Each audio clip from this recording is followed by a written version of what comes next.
जय हो एकादशी कथा की। आज वरुथनी एकादशी वैशाख कृष्ण पक्ष की कथा। युधिष्ठिर ने पूछा, भगवान, वैशाख कृष्ण महीने की पक्ष की एकादशी का नाम तथा उसकी विधि क्या है? इसमें कौन से फल की प्राप्ति होती है?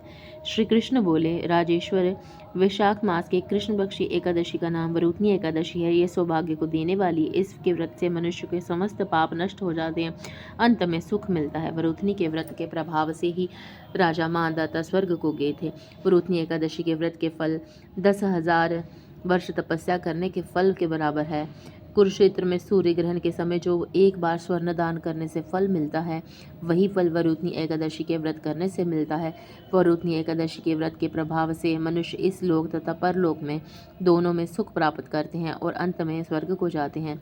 शास्त्रों में कहा गया कि हाथी का दान घोड़े के दान से और घोड़े के दान से भूमि का दान उत्तम है। उससे उत्तम तिलों का दान है। तिल के स्वर्ण का दान उत्तम है और स्वर्ण से अन्न का दान श्रेष्ठ है। संसार में अन्न दान के बराबर कोई भी दान नहीं है। अन्न दान से पितृ, देवता, मनुष्य आदि सभी तृप्त हो जाते हैं। शास्त्रों में अन्नदान कन्यादान के बराबर माना गया है। वरुथनी एकादशी के व्रत से अन्न तथा कन्यादान का फल मिलता है। जो मनुष्य लाभ के वश में होकर के कन्या का धन ले लेते हैं, वह प्रलय के अंत तक नरक में पड़े रहते हैं और यहाँ उनको अगले जन्म में बिलाव का जन्म ग्रहण करना पड़ता है।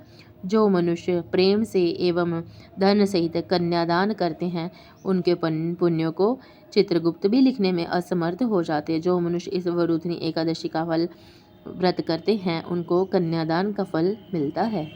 वरुथनी एकादशी का व्रत करने वालों को दशमी तिथि को निम्नलिखित 10 वस्तुओं का त्याग देना चाहिए।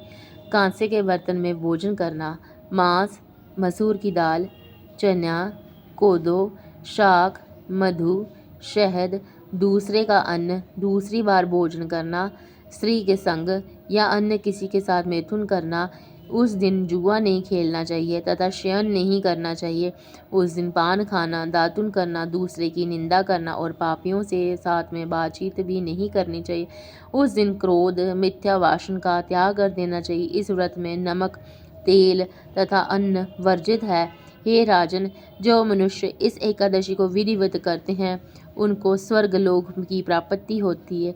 इस व्रत के महात्म्य को पढ़ने से 1000 गोदान का फल प्राप्त होता है।